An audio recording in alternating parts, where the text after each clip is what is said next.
Hello everyone, my name is Luciano Ramalho and I am here to present typing.Protocol, the keystone of Python's static type system.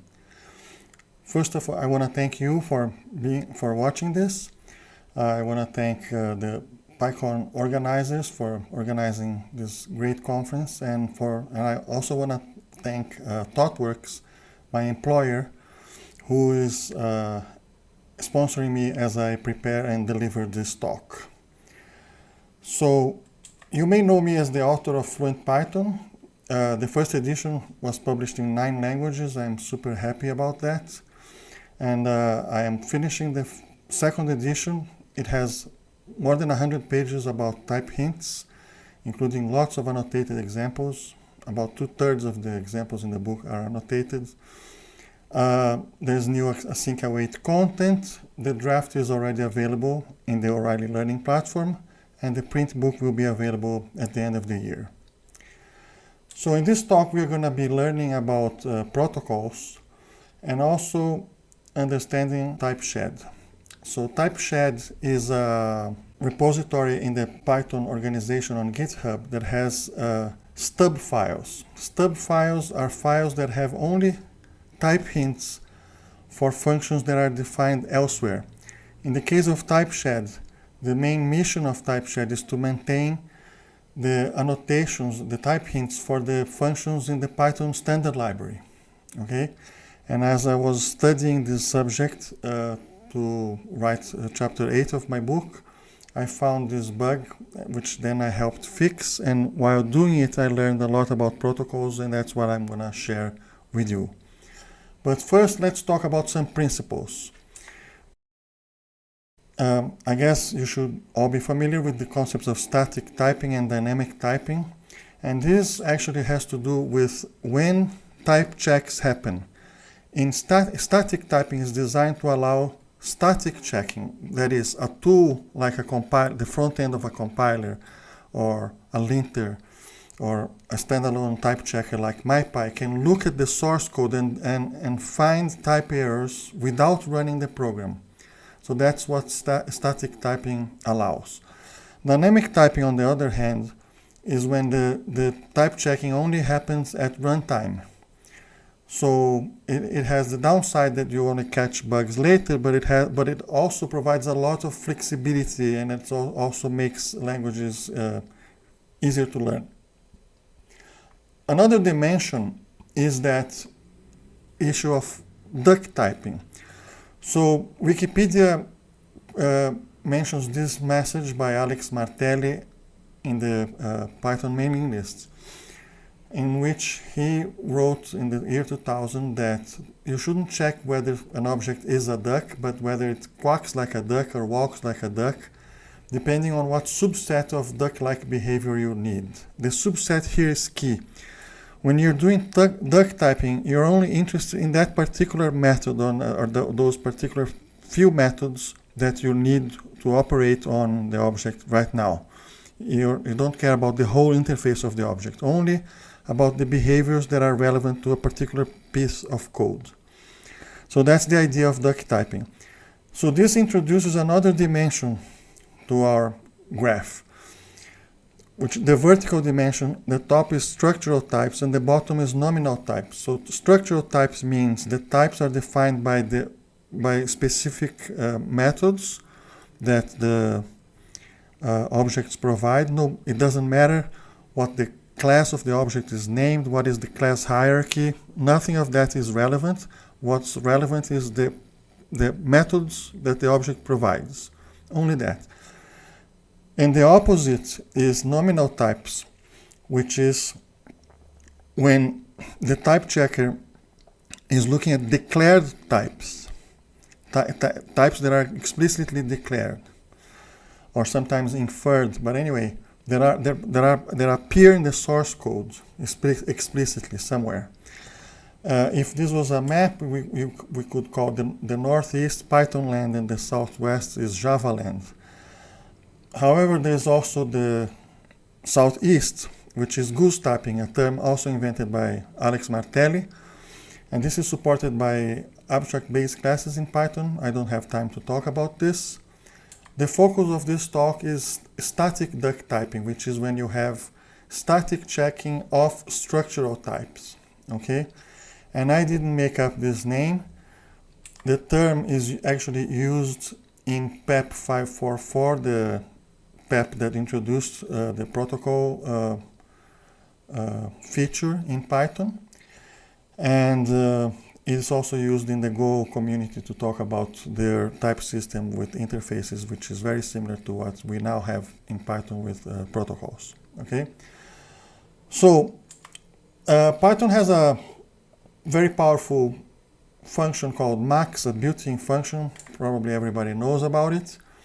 It accepts a single argument that can be an iterable, and then it will return the largest member of the iterable, or you can pass it several arguments, and then it will give you the largest of those arguments. There are other optional arguments that you can pass, but we don't have time to talk about that. Let's consider a simplified max, or a simplified usage of max, where I only pass 2 arguments. Okay. So, but even this is difficult to annotate with type hints, because you have floats as the arguments. The second example is integers. The third example is 2 fractions. The fourth example is 2 strings, and then lists, and then sets. And each time the result has to do with how those objects of that type compare, right? And the issue that started this story for me was that somebody reported this issue on MyPy, and the issue was that this person declared a variable top, see in the middle of his code there, the variable top of type optional int, which meant that it could be either an int or none, and then he assigned none to it, and then he called print. Okay, that print max 5 top will fail because Python cannot compare 5 with none. So that fails at runtime. But the issue was filed on MyPy because the poster would like for MyPy to warn about a problem like that. And then Jelly Zilstra, who is one of the biggest contributors to typeshed, commented that this was not really a MyPy problem, but more a typeshed problem, because on typeshed the annotation for max was too open at the time. We basically accepted arguments of type any, which could be anything, right? So I'm going to develop a solution to this problem, the solution that I eventually presented, and I'm going to show you, but we're going to start simple. Okay, let's talk about numbers first. And talking about numbers, I have these 3 examples, right? Floats, integers, or fractions. So how do we do with floats? This is the simplest thing that we could do, is to add annotations to max. And here's the thing: max in the standard library is written in C. I wrote a version in Python. This is just the first iteration. Then it has more code to deal with all the cases that max handles. And I did that because it was easier for me to test and see the corner cases of the different types of arguments. But anyway, if I wanted to write a max function, I would annotate, that dealt only with floats. I would annotate it like that, right? A is of type float, B is of type float, and the return type is float, okay? And this, and I wrote tests, and the tests pass, but there is a pending issue. Given this example here, when I analyze it with MyPy, here's the thing. MyPy doesn't find problems with my implementations of mymax. See the first line of the console at the bottom? I ran MyPy on mymax.py, which is the package with my max function, and also mymax test, but he didn't find any. MyPy didn't find any problem, but it did find problem with this pending.py, because The problem here, and if you can see, it's complaining about line 22. On line 22, you see over there I have result equals, it's where I call result equals my max a comma b, right? And the problem is a and b are fractions, and what MyPy is saying is that a fraction is not compatible with float, which is the type that I declared in the function, right? So that's a problem. So what is a possible solution? So Python has a number ABC in the standard library since Python 3. This is actually a misstep. I included a few missteps here because I think they help you, I hope they will help you understand a little bit better how the Python's static type system works. So the implementation of this failed attempt is to use the number ABC from the numbers package in the standard library to annotate the parameters A, B, and the return type. And if I do that, MyPy immediately complains that I cannot use, see on line 5, it's where I do the comparison between A and B, I cannot use that operand with number. And why not? Because if you go look at the implementation or the declaration of the number ABC in the numbers package, it has no methods. So this is only useful for runtime type checking using isInstance or isSubclass for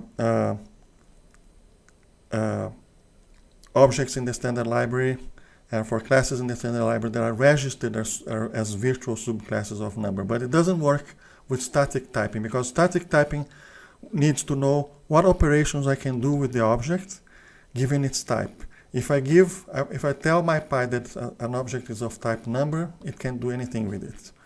This is a deep issue, and if you want to understand the questions around it, take a look at this issue on MyPy. It's still open 4 years later. Int is not a number, okay? Issue 3186 on MyPy is a good read to understand the problems around using the numbers ABCs. A second attempt that also will not work would be to use a numeric union. Let's see how that would be and why it doesn't work.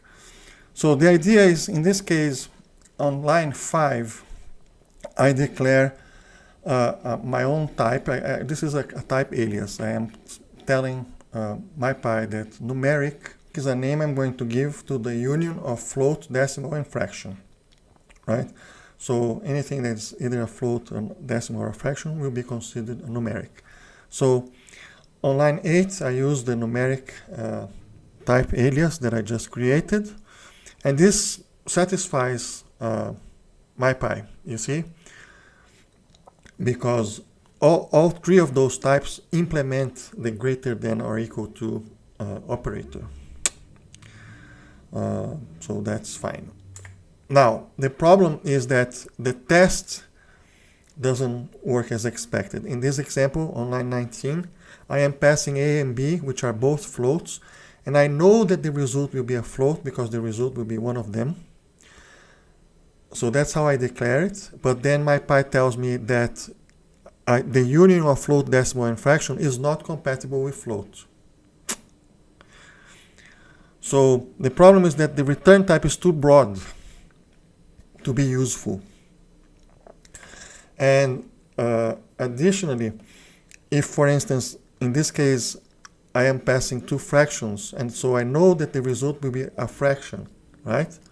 However, if I try on line 25 to access the numerator, MyPy complains that some of those types in the union don't implement numerator.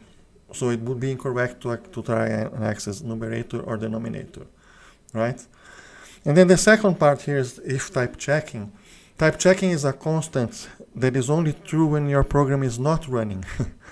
It's funny, it's something that was invented to support the static type checker. So the static type checker considers this as true when it's reading your program, and then it will evaluate what's inside. And inside is this review type function, which is also something magical of static type checking, that is a function that MyPy knows about. You don't import it anywhere.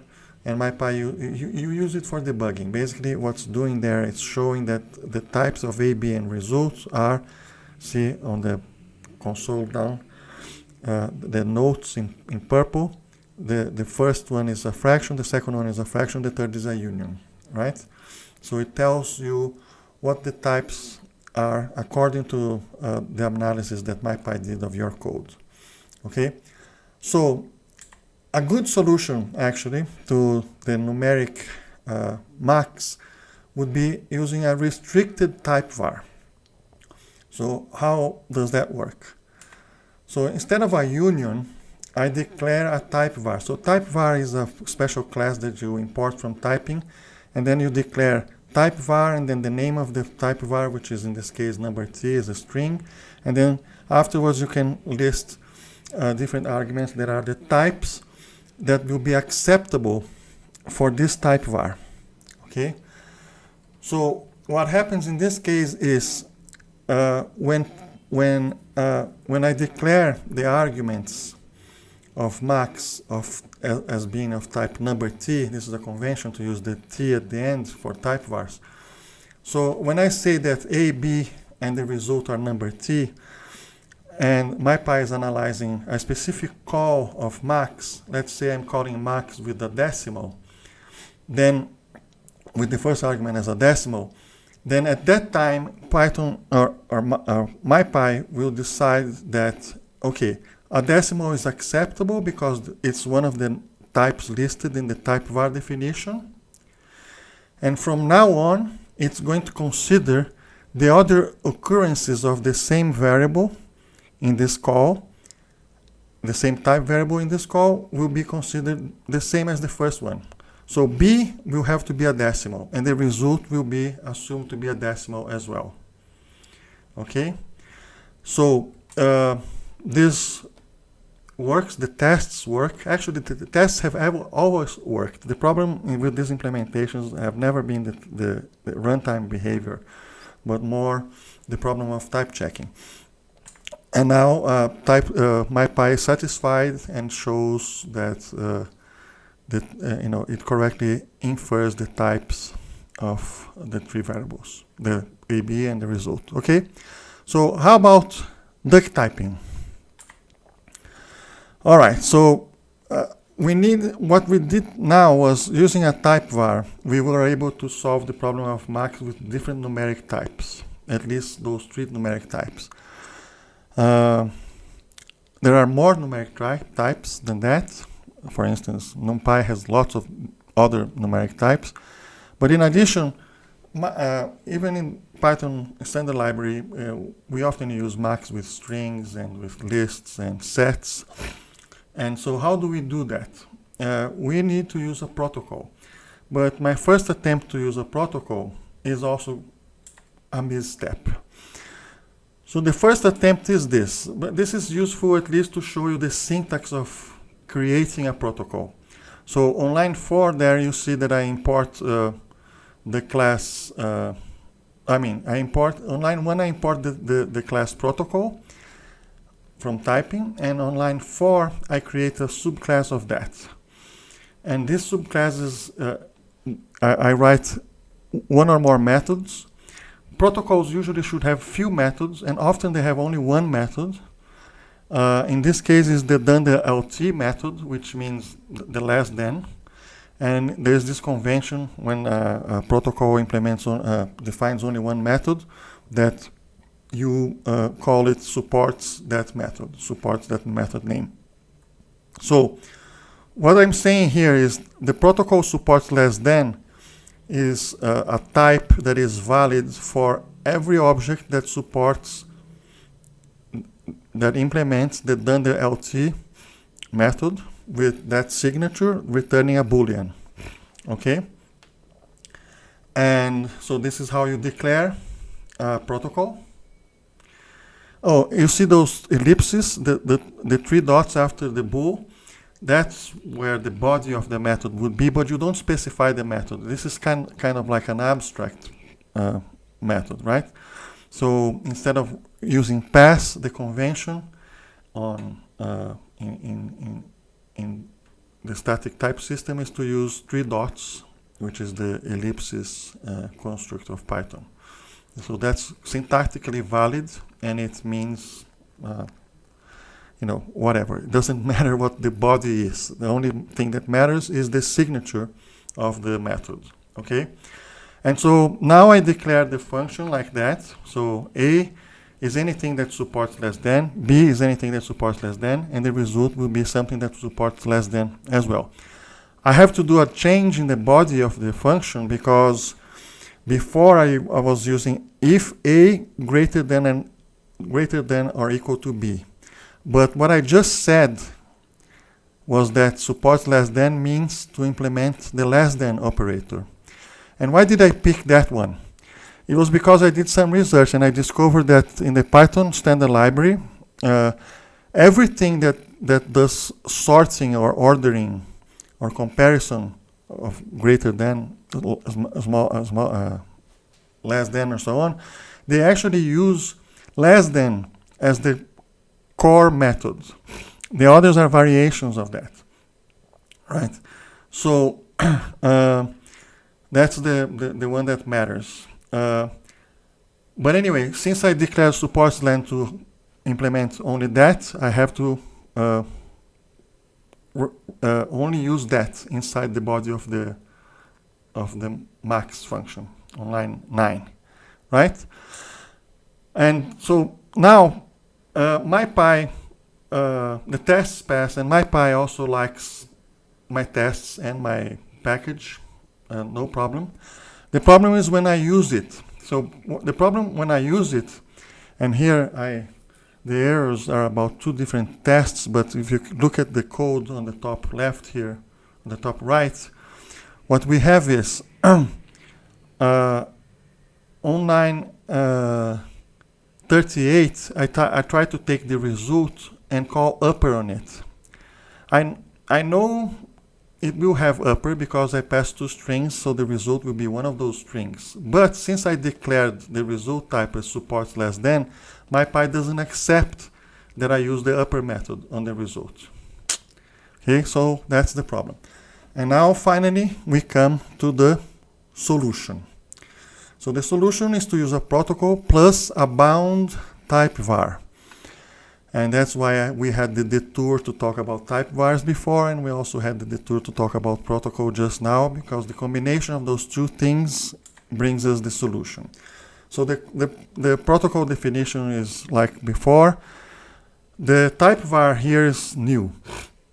The type var here uses bound equals support less than. So that's different from the other one. The other one was the type var had several arguments. It was called a restricted type var. So it was restricted to be one of those types.